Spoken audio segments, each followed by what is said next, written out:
Hello students, welcome to our channel. आज हम पढ़ेंगे क्लास 9 एनसीईआरटी का chapter 11 exercise 11.4। So let's get started. Question 1 है, find the volume of sphere whose radius is 7 centimetre. देखो हमें क्या कह रहा है कि ये एक स्फीयर है, ये एक स्फीयर है और इसका रेडियस कितना है 7 सेंटीमीटर। अब इसका वॉल्यूम बताओ। तो हम सबको वॉल्यूम ऑफ स्फीयर का फॉर्मूला पता है। वॉल्यूम ऑफ स्फीयर का फॉर्मूला क्या होता है, जल्दी बताओ। वॉल्यूम ऑफ स्फीयर का फॉर्मूला होता है 4/3 पाई आर क्यूब। ठीक है, तो इधर सबकी वैल्यू पुट कर दो। तो 4/3 रहेगा। पाई की वैल्यू कितनी होती है 22/7 इंटू रेडियस कितना है हमारा, रेडियस यानी कि 7। 7 का क्यूब का मतलब क्या है, 7 को 3 बार मल्टीप्लाई में लिख दो। तो देखो मैंने 3 बार मल्टीप्लाई में लिख दिया, ये रहा। ठीक है, तो ये 7 कट गया। तो यहाँ क्या बचा, 4 इंटू 22 88 अपॉन 3 इंटू 7 इंटू 7 49। अब 88 इंटू 49 कितना होता है, ये होता है 4312 अपॉन 3 सेंटीमीटर क्यूब। पर हमें तो इसे मिक्स फ्रैक्शन में आंसर आ रहा है, तो हम इसे मिक्स फ्रैक्शन में कर लेते हैं। तो ये मिक्स फ्रैक्शन में कितना आएगा, ये आएगा 1437 1/3 सेंटीमीटर क्यूब। अब ये 1437 और ये 1 कहाँ से आया, ठीक है, तो ये मैं बताता हूँ। अब कुछ नहीं करना है आपको। ये जो नंबर है ना 4312, इसे डिवाइड कर दो 3 से। ठीक है, तो इसे डिवाइड करने पे जो क्वोशंट आएगा, अच्छा चलो मैं करके दिखाता हूँ। 3 1 जा 3, माइनस किया तो 1 बचा, ये 3 इधर आ गया, फिर 3 4 जा 12, 12 यहाँ माइनस किया 1 बचा, फिर ये 1 आ गया 11, फिर 3 3 जा 9 तो 2 बचा, फिर ये 2 ऊपर से भी नीचे आ गया, फिर 3 7 जा 21। ठीक है, तो यहाँ रिमाइंडर कितना है 1। देख रहे हो रिमाइंडर क्या है 1, तो ये रिमाइंडर हम क्या लिखते हैं, यहाँ लिख देते हैं। ठीक है, ऐसे ये क्वोशंट कहाँ लिखते हैं, ये हम यहाँ लिख देते हैं। ठीक है, और जिससे डिवाइड कर रहे हैं उसे हम यहाँ लिख देते हैं। 1437 1/3 सेंटीमीटर क्यूब, ये हमारा आंसर हो गया। अब सेकंड पार्ट है 0.63 मीटर। देखो अब हमें वॉल्यूम ऑफ स्फीयर फाइंड करने के लिए कह रहा है। वॉल्यूम ऑफ स्फीयर जब हमारा रेडियस कितना है 0.63 मीटर, तो फॉर्मूला अभी भी सेम रहेगा 4/3 पाई आर क्यूब। तो इसमें सबकी वैल्यू पुट करनी है। तो 4/3 इंटू पाई की वैल्यू कितनी होती है 22/7 इंटू रेडियस की वैल्यू कितनी है 0.63 का क्यूब। क्यूब का मतलब है 3 बार मल्टीप्लाई में लिख दो। तो 0.63 इंटू 0.63। अब ये 7 को इससे कट करोगे तो कितने बार में कटेगा 0.09 बार में। फिर 3 को इससे कट करो तो कितने बार में कटेगा 0.03 बार में। ठीक है, तो ये कितना आ जाएगा 4 इंटू 22 88 इंटू, अब इन तीनों को मल्टीप्लाई कर लो, इसे और इसे, इन तीनों को मल्टीप्लाई करने पे कितना आएगा, ये आएगा 0.11907। अब 88 इंटू 0.0119 आता है, मैंने यहाँ थोड़ी सी मिस्टेक कर दी, यहाँ 0 और आएगा। ठीक है, तो 0.011907। अब इन दोनों को मल्टीप्लाई कर दो तो कितना आएगा, ये आएगा 1.047816। अब इसे क्या हम अप्रॉक्स लिख सकते हैं 1.05, क्या है ना, तो ये हो जाएगा 1.05 मीटर क्यूब। ये हमारा अप्रॉक्स आंसर हो गया। अप्रॉक्स ये हमारा आंसर हो गया। अब question 2, find the amount of water displaced by a solid sphere ball of diameter 28 centimetre. देखो हमें क्या कह रहा है, सपोज करो आपके पास ये बॉल है। अब ये बॉल ना आपने पानी में डाला, ये आपने पानी में डाल दिया। अब इसकी वजह से कुछ पानी डिस्प्लेस होगा, मतलब कुछ पानी गिरेगा। तो वो कितना पानी गिरा पाएगा ये बॉल, ये हमें बताना है इन सिंपल वर्ड। देखो सिंपल से वर्ड में समझाएं तो हमसे इस बॉल का या इस स्फेरिकल बॉल का वॉल्यूम पूछ रहा है। ठीक है, तो अब हमें volume of sphere he find करना है इसमें भी। पर इस बार हमें क्या दे रखा है, डायमीटर। तो डायमीटर सबसे पहले हम रेडियस बना लेते हैं। तो मैं पहले फॉर्मूला लिख देता हूँ। ठीक है, 4/3 पाई आर क्यूब। अब पहले केस में हमारा डायमीटर कितना गिवन है 28 सेंटीमीटर। तो डायमीटर को रेडियस में कैसे कन्वर्ट करते हैं, डिवाइड करके। तो 28 को डिवाइड कर दो 2 से, तो ये कितना आ जाएगा 14। तो हमारा रेडियस कितना आ गया 14 सेंटीमीटर। तो हमारा वॉल्यूम ऑफ स्फीयर कितना आ जाएगा, वॉल्यूम ऑफ स्फीयर आ जाएगा 4/3 पाई की जगह पे 22/7 इंटू आर की जगह पे 14 इंटू 14 इंटू 14। ठीक है, क्योंकि 14 का क्यूब। अब ये 7 2 जा 14। अब क्या और कुछ कट रहा है, नहीं कट रहा। तो क्या हम इसे ऐसे लिख सकते हैं 4 इंटू 22 88 इंटू 2 इंटू 14 इंटू 14, ये कितना आता है 14 14 जा 196, और 196 इंटू 2 ये आता है 392। ठीक है, अपॉन 3। तो 88 अपॉन 3 इंटू 392। अब इसे और इसे मल्टीप्लाई करोगे कितना आएगा, ये आएगा 34496 अपॉन 3। अब इसे भी मिक्स फ्रैक्शन में लिखना है, तो मिक्स फ्रैक्शन में कैसे लिखोगे, ये आएगा 11498 सेंटीमीटर क्यूब। ये हमारा आंसर हो गया। देखो इसका आप खुद ट्राई करना, क्योंकि मैंने अभी फर्स्ट पार्ट में सॉल्व करके दिखाया ना कैसे मिक्स फ्रैक्शन करते हैं, वैसे इसका भी करना है, ठीक है। अब सेकंड पार्ट करते हैं, उससे पहले मैं यहाँ एक सेपरेट के लिए मतलब सेपरेट कर देता हूँ इन दोनों को, 1 मिनट बस। हाँ ये देखो ये मैंने सेपरेट कर दिया। अब सेकंड पार्ट हम इस साइड सॉल्व करते हैं। तो सेकंड पार्ट में भी हमें वॉल्यूम फाइंड करना है, पर इस बार डायमीटर कितना गिवन है, ये 0.21 मीटर, ठीक है। अब इसे रेडियस में कैसे कन्वर्ट करोगे, इसे 2 से डिवाइड करके 0.21/2 मीटर। अब इसे देखो डिवाइड करना ज़्यादा अच्छा काम नहीं है, क्योंकि पॉइंट में और ये इजीली कट भी नहीं रहा, इसलिए हम इसे डिवाइड नहीं करते, सिंपली ऐसे रहने देते हैं। फिर अब हम वॉल्यूम ऑफ स्फीयर फाइंड करते हैं, इधर भी volume of sphere. Volume of sphere का हमें फॉर्मूला पता है 4/3 पाई आर क्यूब। तो ये देखो 4/3 पाई आर क्यूब। अब इसमें सबकी वैल्यू पुट करते हैं, तो 4/3 पाई की वैल्यू कितनी है 22/7 इंटू आर की वैल्यू कितनी है 0.21/2 का क्यूब, यानी कि इसे 3 बार मल्टीप्लाई में लिख देते हैं। तो इसे 3 बार मल्टीप्लाई में लिख दो, तो 0.21/2 इंटू 0.21/2। अब देखो 7 ये कितने बार में कटेगा 0.03 टाइम्स, फिर ये कितने बार में 0.01 टाइम्स, फिर ये 2 1 जा 2 11 जा, फिर 2 1 जा 2 2 जा, फिर 2 1 जा और 2 1 जा। तो यहाँ कितना बचा हमारा 11 बचा इंटू 0.01 इंटू 0.21 इंटू 0.21।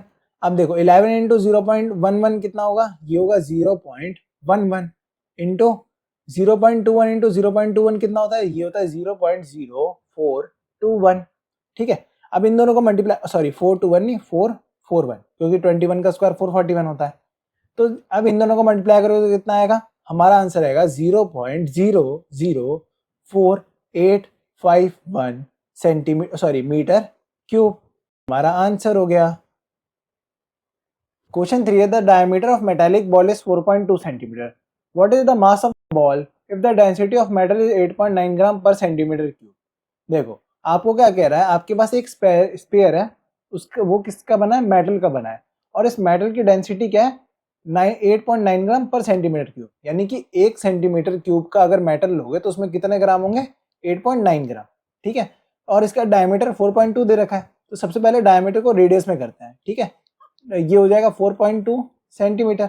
अब रेडियस क्या होता है, वो होता है डायमीटर बाय 2, तो यहाँ कितना हो जाएगा 4.2/2 यानी कि 2.1 सेंटीमीटर, ये हमारा रेडियस आ गया, ठीक है। अब हमें मेन क्या फाइंड करना है, वॉल्यूम।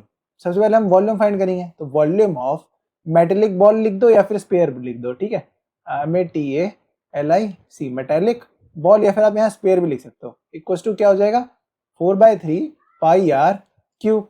अब इसमें वैल्यू पुट कर दो, तो 4/3 इंटू पाई की वैल्यू कितनी है 22/7 इंटू आर की वैल्यू कितनी है 2.1 इंटू 2.1 इंटू 2.1। अब ये 7 ये कितने बार में मतलब कटेगा 0.3 बार में, फिर 3 ये 0.1 बार में, ठीक है। तो ये कितना हो गया 4 इंटू 22 88 इंटू 0.1 इंटू 2.1 इंटू 2.1, तो ये हो जाएगा 0.441। अब 88 इंटू 0.441 कितना होता है, ये होता है 38.808 सेंटीमीटर क्यूब। ये तो हमारा क्या आया, वॉल्यूम आया, पर क्या हमें वॉल्यूम फाइंड करना है, नहीं, हमें क्या फाइंड करना है, देखो मास। तो मास कैसे निकालोगे, तो मास ऑफ बॉल किसके इक्वल आएगा, वो इक्वल आएगा 8.9 ग्राम इंटू जो वॉल्यूम ऑफ मेटल है, इंटू वॉल्यूम ऑफ मेटल, मतलब मास का फॉर्मूला होता है वॉल्यूम इंटू डेंसिटी, ठीक है। तो volume of metal into density, तो ये डेंसिटी है। ऐसे चलो मैं इसे इरेज करके ना डेंसिटी लिख देता हूँ, अगली बार में वैल्यू पुट कर लेंगे, ठीक है।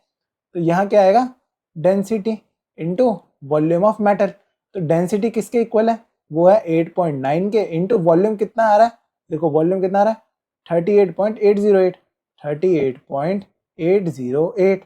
अब इन दोनों को मल्टीप्लाई करो तो कितना आंसर आएगा आपका, ये आएगा 345.3912 ग्राम, यानी इसे 12 ना लिख के आप 345.39 लिख सकते हो, सिर्फ इतना, ठीक है, ग्राम अप्रॉक्स। ये हमारा आंसर हो गया। क्वेश्चन 4 है the diameter of moon is approximately 1/4 of the diameter of earth. What fraction of volume of earth is the volume of moon. देखो हमें क्या कह रहा है, सपोज करो अगर अर्थ का डायमीटर डी है ना, कैपिटल डी, तो मून का क्या है d/4। ठीक है, ऐसे ही इससे हम रेडियस फाइंड कर सकते हैं। तो रेडियस क्या हो जाएगा इसका d/8, क्योंकि वो डायमीटर का भी हाफ होता है। और इधर का रेडियस क्या हो जाएगा, इसका आ जाएगा d/2। ये इसे हम re बोल देते हैं और इसे rm बोल देते हैं। अच्छा चलो लिख के भी दिखा देता हूँ। लिखेगा कैसे आप, let the diameter of earth equals to d, capital D, then diameter of moon equals to कितना हो जाएगा, वो d/4 अकॉर्डिंग टू क्वेश्चन के हिसाब से। ठीक है, क्योंकि 1/4 दे रखा है देखो। ठीक है, तो हम इधर से re निकाल लेंगे। रेडियस ऑफ अर्थ कितना आ जाएगा, वो आ जाएगा डायमीटर/2, और रेडियस ऑफ मून क्या आ जाएगा, वो भी आ जाएगा डायमीटर/2। तो इसका हाफ करोगे तो वो कितना आएगा, d/8। ठीक है, अब हमें क्या फाइंड करना है, फ्रैक्शन फाइंड करना है। तो वॉल्यूम ऑफ मून, अच्छा चलो मैं पूरा ही लिख देता हूँ, वॉल्यूम ऑफ मून अपॉन हमें क्या फाइंड करना है, वॉल्यूम ऑफ अर्थ का रेशियो। अब देखो अर्थ और मून दोनों क्या है, स्पेरिकल इन शेप, तो दोनों का वॉल्यूम क्या होगा, का फॉर्मूला क्या होगा, 4/3 πr³। और मून में रेडियस किसका होगा, मून का, अपॉन ये कितना हो जाएगा, 4/3 πre का क्यूब। re मतलब रेडियस ऑफ अर्थ का क्यूब। ठीक है, तो इधर से देखो 4/3 कट गया, पाई कट गया, यहाँ क्या बचा, रेडियस ऑफ मून का क्यूब। तो रेडियस ऑफ मून कितना है, d/8। तो d/8 का क्यूब का मतलब क्या है, d/8 को 3 टाइम्स लिख दो, तो d/8 इंटू d/8। ठीक है, और उसके नीचे क्या है, अब यहाँ देखो रेडियस ऑफ अर्थ का क्यूब, तो रेडियस ऑफ अर्थ कितना है, d/2। तो d/2 का क्यूब यानी कि d/2 को 3 बार लिख दो, तो d/2। ठीक है, अब ये वाला टर्म इधर जाता है और ये वाला टर्म ऊपर, इतना पता है ना। तो ये क्या हो जाएगा, ये हो जाएगा d इंटू डी। फिर नीचे से क्या आ जाएगा, 2 और 2 आ जाएगा। ठीक है, तो ये हो जाएगा 2 इंटू 2। देखो हमने इस वाले टर्म को यहाँ भेज दिया, मतलब इस वाले टर्म को यहाँ भेज दिया और इस वाले टर्म को यहाँ भेज रहे हैं। तो अपॉन यहाँ क्या आ जाएगा, यहाँ है 8 इंटू 8 इंटू यहाँ के ये d सारे ऊपर चले आएंगे, तो d इंटू डी। अब ये और ये 3d और ये 3d कट जाएगा, यहाँ क्या बचेगा, 2 1 जा 2, 2 4 जा 8, 2 1 जा 2, 2 2 जा 4, 2 1 जा 2, 2 1 जा 2। तो यहाँ कितना बचेगा, 1 इंटू 1 जो कि 1 होता है, और 8 इंटू 8 64। तो हमारा आंसर क्या आ जाएगा, 1/64। ये हमारा आंसर। अब क्वेश्चन 5 है, how many litre of milk can a hemispherical bowl of diameter 10.5 centimetre hold. देखो सिंपल सी लैंग्वेज में पूछ रहा है, आपके पास एक कटोरी है, उसमें आपको दूध दिया, मतलब मम्मी ने आपको दूध दिया। अब आप और आपके भाई लड़ रहे हो, यार तेरा कटोरी ज़्यादा है या तेरा कटोरी ज़्यादा है। तो आपके कटोरी का डायमीटर कितना है, 10.5 सेंटीमीटर। तो आप बताओ कि आपके कटोरी में कितना लीटर दूध आ जाएगा, पहले ये फाइंड कर लो। ठीक है, तो सिंपली क्या है, हमें डायमीटर दे रखा है 10.5 सेंटीमीटर, और इससे हम रेडियस फाइंड कर लेंगे। तो रेडियस क्या होगा, 10.5/2 सेंटीमीटर। देखो इसे कट करने में हमें इजी नहीं लग रहा, इसलिए हम इसे ऐसे ही छोड़ देते हैं। ठीक है, अब वॉल्यूम ऑफ हेमिस्फीयर का फॉर्मूला बताओ। देखो वीडियो पॉज करो और आप कमेंट करो, जिसका भी जो भी पहले कमेंट करेगा ना सही आंसर, मैं उसका कमेंट पिन करूंगा या फिर हार्ट दूंगा। ठीक है, तो वॉल्यूम ऑफ हेमिस्फीयर का फॉर्मूला क्या होता है, लिख लिया आपने, वो होता है 2/3 πr³। देखो बिन देखे लिखना था कमेंट में, देख के मत लिखना, कोई फायदा नहीं है। तो ये हो जाएगा 2/3 इंटू पाई, क्या है, पाई की वैल्यू 22/7, और रेडियस कितना है हमारा 10.5/2 सेंटीमीटर। अब रेडियस को 3 मतलब 10/5/2 का क्यूब, मतलब इसे 3 बार मल्टीप्लाई में लिख दो। तो इसे 3 बार मल्टीप्लाई में लिख दिया। ठीक है, ये 3 बार मल्टीप्लाई में, ये 7, ये 3 जा, सॉरी 7 1 जा 7.5 जा, फिर 3, ये 0.5 टाइम्स, फिर 1 1 टाइम्स, 1 11 टाइम्स, 2 1 टाइम्स, 2 1 टाइम्स। तो ये ऊपर क्या बच जाएगा हमारे पास, 11 into 0.5 into 10.5 into 10.5 divided by 2। तो ये देखो ये पूरा क्या आ जाएगा, ये आ जाएगा 11/2 कितना होता है, ये होता है 5.5 इंटू, अब इन तीनों को मल्टीप्लाई कर देते हैं 0.5, 10.5 और 10.5 को, इन तीनों को मल्टीप्लाई करने पे कितना आता है 55.125। अब इन दोनों को मल्टीप्लाई कर दो, तो इन दोनों को मल्टीप्लाई करने पे कितना आता है हमारा आंसर 303.1875 सेंटीमीटर क्यूब। पर हमें क्या सेंटीमीटर क्यूब में चाहिए, नहीं हमें क्या चाहिए लीटर ऑफ मिल्क। तो सेंटीमीटर क्यूब को लीटर में कन्वर्ट करने के लिए क्या करना पड़ता है 3.301875 को हम डिवाइड कर दो 1000 से, तो ये कितना आ जाएगा 0.303 लीटर। ये हमारा आंसर हो गया। क्वेश्चन 6 है hemispherical tank is made up of an iron sheet 1 centimetre thick. If the inner radius is 1 metre then find the volume of iron used to make the tank. देखो suppose करो आपने एक tank बनवाया, tank का shape क्या है hemispherical, ठीक है, और वो कितना मोटा है, इसकी जो ये मोटाई है ना, ये थिकनेस, ये कितना है 1 सेंटीमीटर, 1 सेंटीमीटर, और इसका रेडियस कितना है 1 मीटर। तो इसका देखो ये इनर रेडियस है 1 मीटर, तो आउटर रेडियस कितना हो गया, ये 1 मीटर प्लस 1 सेंटीमीटर, ठीक है। तो हम इसे ऐसे लिख लेते हैं, तो हमारे पास इनर रेडियस क्या हो गया, इनर रेडियस को हम स्मॉल आर से बोलते हैं, वो कितना है 1 मीटर, और आउटर रेडियस जिसे हम कैपिटल आर से बोलते हैं, या फिर इसे आप लिख सकते हो आउटर रेडियस।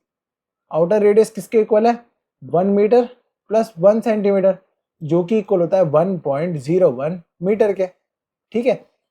हमें फाइंड करना है वॉल्यूम ऑफ आयरन। देखो जो टैंक बना है वो अंदर से खाली होगा, ठीक है, और जो आयरन यूज हुआ होगा वो सिर्फ इधर यूज हुआ होगा ना, देखो जो शेड कर रहा हूँ ना मैं एरिया, सिर्फ यही एरिया आयरन से बना होगा, ये तो है नहीं कि इसे पूरा फिल किया होगा हमने आयरन से, नहीं।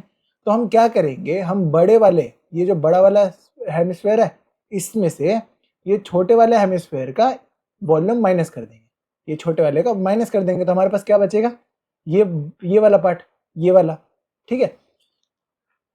तो देखो इसे हम सिंपली ऐसे भी निकाल सकते हैं, volume of iron equals to, मैं ऐसे लिख सकता हूँ volume of hemisphere, big hemisphere यानी कि बाहर वाला, minus volume of small hemisphere, ठीक है, जो कि अच्छा बिग का क्या है 4/3, सॉरी 4/3 नहीं 2/3, ठीक है। तो ये हो जाएगा 2/3 पाई आर क्यूब। अब देखो बाहर वाले के लिए कौन सा रेडियस है, ये वाला, ठीक है, तो बाहर वाले के लिए ये वाला रेडियस है, तो यहाँ कैपिटल आर का क्यूब, ठीक है, और छोटे वाले के लिए क्या है 2/3 पाई आर क्यूब। अब छोटा वाला यानी कि इनर वाला, उसके लिए रेडियस क्या है स्मॉल आर, तो स्मॉल आर का क्यूब। अब देखो इन दोनों में से 2/3 और पाई कॉमन ले लो, तो अंदर क्या बचेगा R cube minus small R cube, ठीक है। तो ये कितना हो जाएगा 2/3 पाई, और यहाँ आर क्यूब, आर क्या है देखो, आर की वैल्यू पुट कर दो, तो ये है 1.01 का क्यूब माइनस यहाँ कितना है 1 का क्यूब, तो ये हो जाएगा 22/3, पाई की वैल्यू कितनी है 22, अच्छा चलो पाई की वैल्यू अभी नहीं डालते, ठीक है। अब इसकी वैल्यू कितनी आएगी 1.030301 माइनस, और इसका क्या आएगा 1। अब इसे इससे माइनस करो तो कितना आएगा, ये आएगा 2/3 इंटू पाई की वैल्यू डाल देते हैं 22/7 इंटू, अब इसे माइनस करो तो कितना आएगा 0.030301, ठीक है। अब इन दोनों को मल्टीप्लाई कर दो, देखो कुछ कट रहा है, कुछ भी नहीं कट रहा, तो हम सिंपली सबको मल्टीप्लाई कर देंगे, तो 2 इंटू 22 इंटू 0.030301, इस सबको मल्टीप्लाई करोगे तो कितना आएगा, ये आएगा 1.3332 सॉरी 33324, ठीक है, मतलब एक और 4 आएगा अपॉन 3 7 जा 21। अब इसे इससे डिवाइड कर दो तो कितना आंसर आएगा हमारा 0.063487 सेंटीमीटर सॉरी मीटर क्यूब। ये हमारा वॉल्यूम ऑफ आयरन हो गया, ये हमारा आंसर। देखो आपको अगर ये क्वेश्चन समझ में नहीं आया ना, तो सिंपली ये समझो, आप जो लोहे का बनाओगे, जो आपका टैंक बना है लोहे का, उसका सिर्फ इतना ही में तो लोहा है क्या, उसके यहाँ अंदर में लोहा है नहीं, क्या बाहर में है नहीं। तो अब इसे ध्यान दो, ये बाहर वाला पार्ट है और ये अंदर वाला, इसके बाद ये पूरा खोखला है, ये वाला हिस्सा पूरा खोखला है। तो क्या करेंगे हम, हम बड़े वाले का वॉल्यूम यानी कि ये जो बड़ा वाला दिख रहा है ये पूरा एरिया फाइंड करेंगे, फिर इसमें से ये छोटे वाला एरिया माइनस कर देंगे, तो कितना बचेगा हम पे, ये वाला हिस्सा, ठीक है, ये बाहर बाहर वाला हिस्सा बचेगा। तो यही हमारा वॉल्यूम ऑफ आयरन है, ये हमारा आंसर हो जाएगा। क्वेश्चन 7 है, find the volume of sphere whose surface area is 154 centimetre square. देखो हमें इसमें वॉल्यूम ऑफ स्फीयर फाइंड करना है, उसका सरफेस एरिया कितना दे रखा है, तो सरफेस एरिया ऑफ स्फीयर दे रखा है, of sphere equals to 154 centimetre square. अब देखो सरफेस एरिया ऑफ स्फीयर का फॉर्मूला क्या होता है, 4 pi r square equals to 154 centimetre square. आप आर इधर छोड़ दो, बाकी सब इधर भेज दो, तो ये कितना हो जाएगा 154 अपॉन 4 पाई। अब पाई की वैल्यू कितनी होती है, ये होती है 154 डिवाइडेड बाय 4 इंटू 22/7, ठीक है, ये 7 ऊपर चले आएगा, पता है ना कैसे, इतना तो पता होगा ही आपको। तो ये हो जाएगा 154 इंटू 7 अपॉन 4 इंटू 22, ठीक है, ये 11 जा, फिर मतलब 2 11 जा, और ये 277 जा, 7 11 1 जा, 11 7 जा, तो ये कितना आ गया 7 इंटू 7 अपॉन 4, यानी कि 2 इंटू 2 लिख सकता हूँ मैं इसे। अब ये किसके इक्वल है, आर स्क्वायर के इक्वल है, ठीक है, पर मुझे क्या फाइंड करना है, capital R, sorry small R, तो ये क्या हो जाएगा root under 7 into 7 upon 2 into 2। अब देखो जिसका पेयर होता है वो बाहर आ जाता है, तो ये कितना आ जाएगा 7/2 सेंटीमीटर। हमारा रेडियस कितना आ गया 7/2। हमें क्या फाइंड करना है, वॉल्यूम। तो वॉल्यूम ऑफ स्फीयर का फॉर्मूला हम सबको याद है, क्या होता है बताओ, जल्दी बताओ, वो होता है 4/3 पाई आर क्यूब। तो ये होता है 4/3 इंटू पाई की वैल्यू कितनी है 22/7 इंटू आर क्यूब, यानी कि 7/2 का क्यूब। क्यूब का मतलब है इसे 3 बार मल्टीप्लाई में लिख दो, तो 1 बार 2 बार और ये 3 बार। अब ये 7 से 7 कट गया, ये 2 1 जा 2 11 टाइम्स, 2 1 टाइम्स, 2 2 टाइम्स, 2 1 टाइम्स और 2 1 टाइम्स, तो ये कितना आ जाएगा ऊपर 11 इंटू 7 7 जा 49 अपॉन 3। देखो यहाँ नीचे सिर्फ 3 बचा, तो ये कितना हो जाएगा 11 इंटू 49, ये होता है 539 अपॉन 3, यही होता है ना, हाँ यही होता है। अब इसे हम मिक्स फ्रैक्शन में लिख लेते हैं, तो मिक्स फ्रैक्शन में क्या होगा, ये होगा 179 2/3 सेंटीमीटर स्क्वायर क्यूब, ये हमारा आंसर हो गया। Question 8 है, dome of building is in the form of hemisphere. From inside it was whitewashed at cost of rupee 4,989.60 rupee. If the cost of whitewashing is rupee 20 per square meter, find the inside surface area of dome. देखो हमें price दे रखा है कि इसे पूरा white wash करवाने के लिए कितने रुपए लगे 4,989, और इसे इसका कॉस्ट क्या है 20 रुपी पर मीटर स्क्वायर, ठीक है। तो हमें सरफेस एरिया फाइंड करना है। तो हमने पढ़ा था कि जो हमारा प्राइस जो भी लगता है वो किसके इक्वल होता है, जो उसका रेट है इनटू जो उसका सरफेस एरिया है, सरफेस एरिया, ठीक है। तो सरफेस एरिया, इससे हम सरफेस एरिया का फॉर्मूला निकाल सकते हैं कि सरफेस एरिया किसके इक्वल हो जाएगा, वो हो जाएगा rate divided by price divided by rate, ठीक है। और यहाँ प्राइस कितना है, देखो प्राइस कितना है, हमारा है 4989.60 और रेट कितना है 20, तो ये 2 10 20, ये कितना आ जाएगा 2494.8 मीटर, ठीक है, क्योंकि ये सारा मीटर में है, ठीक है। तो हमारा सरफेस एरिया कितना आ गया 2494.8 मीटर डिवाइड बाय 10, तो ये किसके इक्वल आता है 249.48 मीटर स्क्वायर, सॉरी ये मीटर स्क्वायर। तो ये हमारा सरफेस एरिया आ गया। समझ में आया कैसे सरफेस एरिया है। देखो अगर सपोज करो मैं आपको एक पेज देता हूँ, इसका कितना सरफेस एरिया है 100 मीटर स्क्वायर, और मैं कहता हूँ 1 मीटर स्क्वायर को पेंट करने का कितना है 20 रुपये, तो टोटल का कितना हो जाएगा 2000। तो इसका उल्टा भी तो हो सकता है, 2000 को अगर हम 20 के हिसाब से करेंगे तो 100 आएगा। समझ में आया कैसे हुआ। अब सेकंड है volume of air inside the dome. हमें अब इसके अंदर का वॉल्यूम फाइंड करना है। तो वॉल्यूम कैसे फाइंड करेंगे, उसके लिए हमें रेडियस पता होना चाहिए, पर हमें रेडियस पता नहीं, हमें क्या पता है surface area. Surface area of hemispherical dome कितना है, वो है 249.48। और देखो ये कौन सा सरफेस एरिया है, ये कर्व सरफेस एरिया है। तो curve surface area of hemisphere का फॉर्मूला क्या होता है 2 पाई आर स्क्वायर इक्वल्स टू 249.48।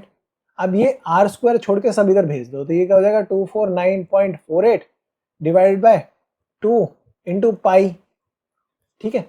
अब इसे वापस करो तो देखो क्या आएगा, ये आ जाएगा, इसे इससे काट दो सबसे पहले, तो इसे इससे काट दो, ये कितना आएगा 1 ज़ा 2 ज़ा 4.74, ठीक है।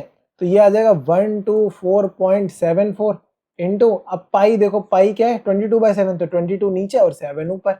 अब ये 2 11 ज़ा और 2 6 ज़ा 12, 2 2 ज़ा पॉइंट, फिर ये कितना आएगा 3 ज़ा 7 ज़ा, ठीक है 262.37, फिर 11 1 ज़ा और 11 5.67 टाइम्स। अब 5.6 हमारे पास क्या आ गया 5.67 इंटू 7, ये किसके इक्वल आ गया आर स्क्वायर के, तो आर किसके इक्वल आ जाएगा रूट अंडर 5.7 इंटू 7, ये किसके इक्वल आता है 39.69। अब 39.69 अच्छे से याद है तो किसका स्क्वायर होता है, ये होता है 6.3 का स्क्वायर, तो हमारा रेडियस क्या आ गया 6.3 सेंटीमीटर। हमने रेडियस फाइंड कर लिया, पर हमें रेडियस फाइंड करना था नहीं, हमें क्या फाइंड करना था volume of air, volume of air. तो वॉल्यूम ऑफ एयर किसके इक्वल होगा, जो वॉल्यूम ऑफ हेमिस्फीयर है, तो 4/3 पाई आर क्यूब, तो ये हो जाएगा 2/3 इंटू पाई की वैल्यू 22/7 इंटू आर की वैल्यू कितनी है 6.3 का क्यूब, यानी कि 6.3 को 3 टाइम्स मल्टीप्लाई में लिख दो, तो ये 3 टाइम्स मल्टीप्लाई में लिख दिया। अब ये 7 9 ज़ा 63, तो 0.9 टाइम्स, फिर 3 3 ज़ा 9, तो 0.3 टाइम्स, तो ये कितना हो जाएगा 2 इंटू 22 44 इंटू, अब इन तीनों को मल्टीप्लाई करके लिख दो, तो इन तीनों को मल्टीप्लाई करने पे कितना था 11.907। अब 44 इंटू 11.907 करो तो कितना आएगा, ये आएगा 523.908 मीटर क्यूब, ये हमारा आंसर हो गया। अब क्वेश्चन 9 है 27 solid iron sphere each of radius r and surface area s are melted to form a sphere with surface area s dash, find the radius of new sphere. देखो हमें क्या कह रहा है, ये छोटे स्पेयर है, इनका रेडियस क्या है स्मॉल r, इन सब का रेडियस क्या है स्मॉल r, ठीक है, और इनका सरफेस एरिया क्या है कैपिटल S, इन सब का कैपिटल है, इसका भी। ऐसे कितने स्पेयर है टोटल 27 स्पेयर है, ठीक है। और बड़े वाले का क्या है कैप S डैश, यानी कि इसका सरफेस एरिया क्या है S डैश, हमें इसका रेडियस फाइंड करना है, इसका रेडियस r डैश फाइंड करना है, ठीक है। तो r डैश यानी कि इसका सरफेस एरिया और इसका सरफेस एरिया सेम होगा, सॉरी इसका वॉल्यूम और इसका वॉल्यूम सेम होगा, क्यों होगा सेम, क्योंकि इसे मेल्ट करके हमने ये बनाया, देखो यहाँ लिखा है ना 27 solid iron sphere each melted to form a sphere with surface area S dash, यानी कि हमने इसे मेल्ट करके ये बनाया, तो इन दोनों का वॉल्यूम क्या है सेम, तो हम लिख देंगे volume of small sphere equals to volume of new sphere, क्योंकि न्यू स्पेयर बना है जो उसका वॉल्यूम और पुराने वॉल्यूम सेम होगा, ठीक है। तो न्यू जो पुराना स्पेयर है उसका वॉल्यूम क्या होगा, sorry 22 into volume of small sphere, क्योंकि 27 स्मॉल पेयर मिलके एक बड़ा स्पेयर बनाया है, ठीक है। तो ये कितना हो जाएगा 27 into volume of small sphere क्या है 4/3 into pi into R cube, अब इसका आर क्या है स्मॉल आर, तो small R cube equals to इसका क्या है 4/3 पाई और यहाँ आर डैश का क्यूब, ठीक है। तो 4/3 कट गया, पाई कट गया, यहाँ क्या बचा 27 आर क्यूब और यहाँ आर डैश क्यूब। तो देखो इधर से क्या मैं इसे लिख सकता हूँ 27 को मतलब आर डैश क्यूब को मैं लिख सकता हूँ 27 आर क्यूब, तो इधर से आर डैश क्यूब मतलब ये क्यूब हटा देता हूँ, ठीक है। ये क्यूब हटा के यहाँ क्या आ जाता है क्यूब रूट, ये क्या आ गया क्यूब रूट, देखो क्यूब रूट ऐसे बनाते हैं इक्वल्स टू आर डैश, तो आर डैश की वैल्यू क्या आ जाएगी, देखो 27 किसका क्यूब है 3 का, और आर का क्यूब आर किसका क्यूब आर का क्यूब आर निकल आएगा, तो आर डैश किसके इक्वल आ गया 3r के, ये हमारा फर्स्ट पार्ट का आंसर हो गया। मैं आपको फिर से समझा देता हूँ, देखो ये छोटे कितने हैं 27 स्पेयर्स हैं, अब इन छोटे स्पेयर्स को मिला के मैंने पिघला के बड़ा स्पेयर बनाया, तो इसका वॉल्यूम और इसका वॉल्यूम सेम होगा, तो मैंने लिख दिया वॉल्यूम ऑफ छोटा वाला स्पेयर इंटू 27, क्योंकि 27 स्पेयर है इक्वल्स टू वॉल्यूम ऑफ बड़ा वाला स्पेयर, ठीक है। अब वॉल्यूम ऑफ स्पेयर किसके इक्वल होता है 4/3 पाई आर क्यूब, तो यहाँ लिख दिया 4/3 पाई और इसका रेडियस क्या था स्मॉल आर, ऐसे इसका रेडियस क्या था कैप आर डैश, तो इसके जगह पे आर डैश लिख दिया, देखो ये रहा, ठीक है। फिर 4/3 काट दिया, पाई काट दिया, तो इधर कितना बचा 27 आर क्यूब और इधर क्या बचा आर डैश क्यूब। अब क्यूब को इधर मतलब इक्वल टू के इस साइड जाएगा तो क्या हो जाता है क्यूब रूट, तो ये क्यूब रूट बन गया। अब क्यूब रूट से 27 आर क्यूब क्या निकलता है 27 का 3 और आर क्यूब का आर, तो r डैश की वैल्यू कितनी आ गई 3r। ये हमारे फर्स्ट पार्ट का आंसर। अब सेकंड पार्ट है ratio of s and s dash, यानी कि हमें रेशियो फाइंड करना है s बाय s डैश का। तो ये कैसे फाइंड करोगे, देखो s यानी कि छोटा वाला स्पेयर और s डैश मतलब बड़ा वाला स्पेयर, तो वो किसके इक्वल होगा 4 पाई, देखो स्पेयर सरफेस एरिया है तो सरफेस एरिया किसके इक्वल होता है 4 पाई r स्क्वायर अपॉन 4 पाई r स्क्वायर। और यहाँ क्या है r डैश का स्क्वायर, क्योंकि s डैश में क्या है r डैश और s में क्या है r। समझ में है? तो देखो 4 से 4 कट गया, पाई से पाई कट गया, तो इधर क्या बचा r square upon r dash का स्क्वायर। तो r स्क्वायर क्या आया, r स्क्वायर तो r स्क्वायर है और r डैश स्क्वायर किसके इक्वल आया था 3r के, तो 3r का स्क्वायर। तो ये किसके इक्वल आ जाएगा r स्क्वायर अपॉन 3 का स्क्वायर क्या होता है 9 और r का स्क्वायर कितना होता है r। अब ये r से r कट गया तो 1, तो ये क्या गया 1/9 और हमें रेशियो बताना था, तो रेशियो क्या हो जाएगा 1:9। ये हमारे सेकंड पार्ट का आंसर हो गया। क्वेश्चन 10 है, capsule of medicine is in the shape of sphere of diameter 3.5 mm। How much medicine is need to fill this capsule. देखो आपको कह रहा है कि एक कैप्सूल है, इस कैप्सूल का शेप क्या है स्पेयर और इसका डायमीटर कितना है 3.5 सेंटीमीटर। ये कैप्सूल है, इसका डायमीटर कितना दे रखा है 3.5 मिलीमीटर, ठीक है। और हमें पूछ रहा है कि इस कैप्सूल को भरने में कितनी मेडिसिन लगेगी, यानी कि हमें वॉल्यूम ऑफ स्पेयर पूछ रहा है। तो वॉल्यूम ऑफ स्पेयर का फॉर्मूला हम सबको याद हो गया है अभी तक, जिसे याद नहीं हुआ वो भी याद कर लेना, प्रैक्टिस से याद हो जाएगा, ठीक है। क्या होता है 4/3 पाई r क्यूब। तो यहाँ 4/3 पाई की वैल्यू कितनी है 22/7 और r की वैल्यू कितनी है डायमीटर बाय 2। तो डायमीटर देखो कितना था 3.5 mm, तो रेडियस क्या हो जाएगा इधर से, रेडियस हो जाएगा 3.5 mm बाय 2 mm। तो ये मैं यहाँ लिख देता हूँ, तो 3.5/2 इंटू 3.5/2 इंटू 3.5/2, ठीक है। तो ये देखो 7 0.5 टाइम्स 7 5 35 होता है, ठीक है। अब और कुछ कट रहा है, हाँ ये 2 1 2 11 times 2 1 times 2 2 times 2 1 times 2 1 times, तो ये कितना क्या 11 इंटू 0.5, ये कितना होता है 5.5 इंटू 3.5 इंटू 3.5। अब देखो 3.5 इंटू 3.5 किसके इक्वल होता है 12.25 अपॉन 3। अब ये इन दोनों को मल्टीप्लाई करोगे तो क्या आएगा, ये आएगा 67.375 डिवाइडेड बाय 3। अब इसे और इसे डिवाइड करो, मतलब इस पूरे टर्म को 3 से डिवाइड करोगे तो क्या आएगा हमारा आंसर, ये आएगा 22.458 मिलीमीटर क्यूब, जिसे हम अप्रॉक्स क्या लिख सकते हैं 22.46 मिलीमीटर क्यूब। ये हमारा आंसर हो गया और यहाँ हम क्या लिख देंगे ब्रैकेट में अप्रॉक्स। तो आज की वीडियो में इतना ही। अगर आपको वीडियो अच्छी लगी हो तो वीडियो को लाइक और दोस्तों शेयर करना ना भूलें। अगर आप इस चैनल पे न्यू है तो नीचे दे सब्सक्राइब बटन पे क्लिक करें। मिलता है अगली वीडियो में, बाय, स्टे ट्यून्ड।